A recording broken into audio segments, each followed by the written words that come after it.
Oke, sekarang harga VGA atau GPU lagi hancur-hancurnya lagi. Yang kemarin kita beli pada 4 juta, sekarang belinya 2 jutaan aja karena 4 jutanya udah dapat baru. Jadi secondnya ini udah parah-parah banget.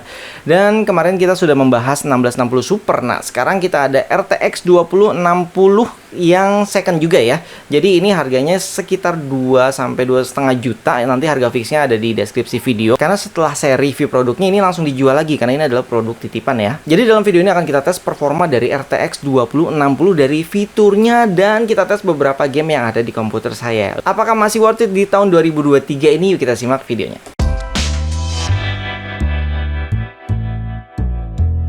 Assalamualaikum sobat Viz TV. Oke, jadi RTX ini beda dengan GTX. Jadi ada fitur-fitur tambahan nih yang nggak ada di GTX. Walaupun RTX yang kita review ini mereknya Colorful 2060 dengan spesifikasi sebagai berikut.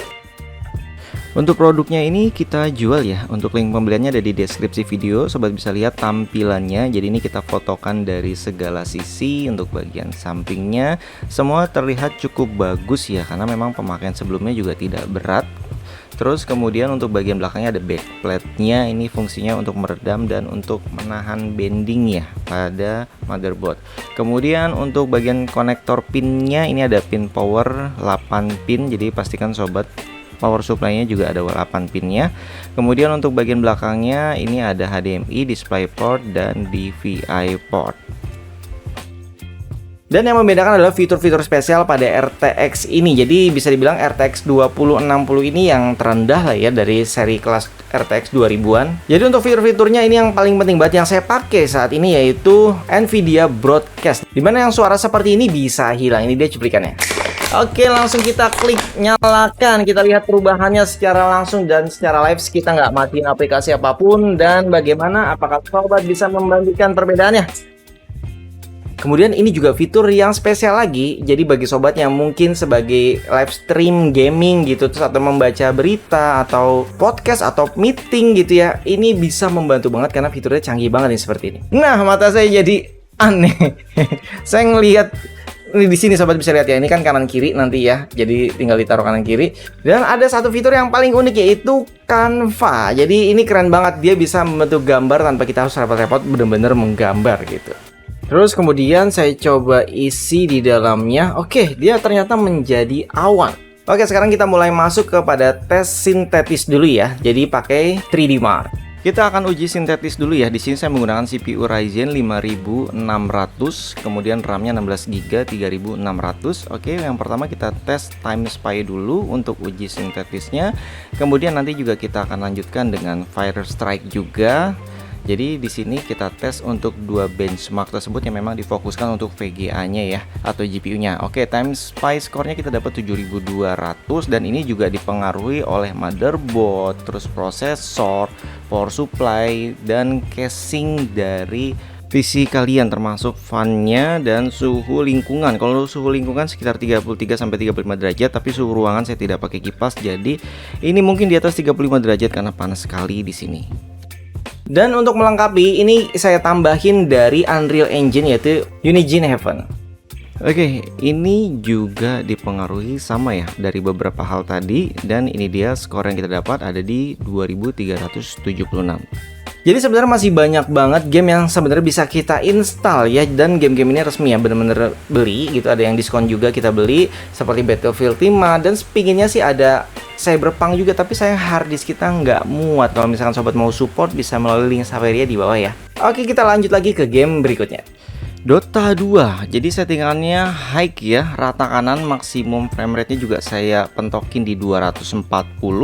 Untuk semua game yang kita record di sini itu 1080 pixel dan menggunakan record dari OBS. Jadi otomatis harusnya ada penurunan dari FPS-nya ya. Jadi dalam penurunan ini pun masih cukup kencang. Di Dota 2 itu kalau lagi frame rate seperti ini itu ada di 128 fps dan untuk high-nya di 209 fps. Average-nya ada di 180 fps. Kemudian kita lanjut ke Need for Speed Most Wanted. Sengaja saya tes game jadul. Saya ingin lihat performanya dan ternyata di sini GPU-nya hemat banget, hemat daya kerjanya hanya 38% sampai 60%. Terus untuk wattnya juga hanya 55 watt, nggak nyampe bahkan ya. Dan ini saya sudah matikan V-Synchron segala macem, tapi tetap FPS-nya nggak mau nambah, mungkin bugs dari game Need for Speed-nya ya. Game Death Stranding untuk settingannya very high dan pastinya 1080 pixel juga, menyesuaikan monitor saya. OBS masih berjalan record dan ini cukup stabil di 94 fps. Untuk terendahnya, high FPS-nya tertingginya ada di 114 fps. Jadi average-nya itu ada di 100 fps, sangat playable sekali. Game control, saat kita nyalakan ray tracingnya high, ternyata FPS-nya itu terlalu rendah menurut saya ya, masih di atas 30 sebenarnya. Tapi di sini kita targetnya adalah 60 fps. Jadi saya setting ke medium, ternyata bisa dapat 60 fps jika tanpa record OBS. Ini karena merecord makanya dia turun di bawah 60. Tapi masih worth it lah ya, 58 fps untuk average-nya. Kemudian biasanya yang paling banyak dimainkan sampai saat ini adalah GTA 5. Jadi untuk settingannya sobat bisa lihat di sebelah kanan, dan ini dia saya tes benchmarknya ya. Dari naik pesawat kita bisa lihat FPS-nya pokoknya terendah itu ada di 57 fps dan tertingginya di 95 fps. Untuk average-nya kita dapat di 80 fps. Jadi tergantung kondisi di mana kita bermainnya ya.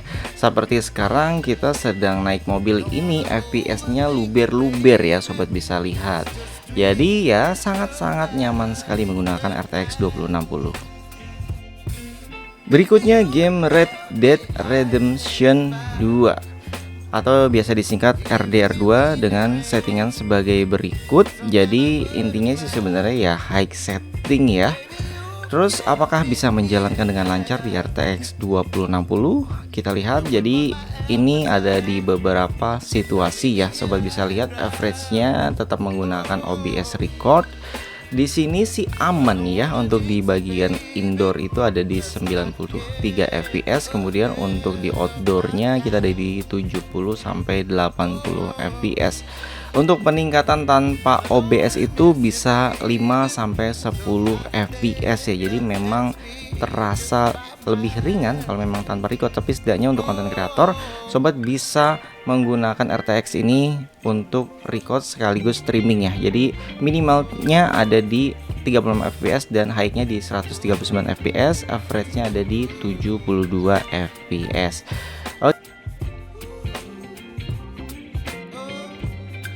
Lanjut ke game yang lagi viral di Indonesia yaitu Undawn. Ini settingannya semua rata kanan pokoknya ya, dengan resolusi 1080 pixel, ibaratnya ultra setting deh. Kecuali untuk vertical sync kita matiin. Tapi di sini uniknya ya, ini watt dari grafiknya hemat banget, hanya sekitar 50 watt. Jadi GPU-nya pun hanya terpakai 26%. Ini kalau GPU-nya bisa lebih turun dari 50, saya yakin ini pasti lebih rendah lagi ya, karena hanya kepakai 30% usage. Terus kemudian saya nggak tahu kenapa FPS-nya nggak bisa tinggi. Dan yang terakhir adalah game Valorant. Jadi untuk settingannya ultra, mentok kanan, FPS-nya luber-luber. Untuk GPU-nya juga bekerja dengan baik di sini ya. Untuk settingan dan segala macamnya benar-benar nggak ada masalah, lancar habis. FPS luber-luber, minimal itu di sini kita dapat 267 fps, dan untuk high-nya itu bahkan hampir 400 fps ya, ada di angka 393 fps. Dengan average-nya itu ada di 315 fps. Jadi saya sarankan sobat yang suka Valorant menggunakan RTX 2060 ini, beli yang frame rate monitornya itu 244 Hz ya. Saya sarankan supaya benar-benar dapat banget FPS-nya. Oke, itu tadi videonya. Jadi bagaimana menurut sobat? Dengan budget di bawah 3 juta udah dapat RTX tuh zaman sekarang loh. Ini luar biasa banget. Dan kalau sobat disuruh pilih nih, mau beli 1660 Super baru atau RTX 2060, silahkan jawabnya di kolom komentar ya. Jika video ini menambah wawasan sobat, jangan lupa di like, subscribe, dan komen. Sampai jumpa kembali. Salam sobat VCV. Wassalamualaikum warahmatullahi wabarakatuh.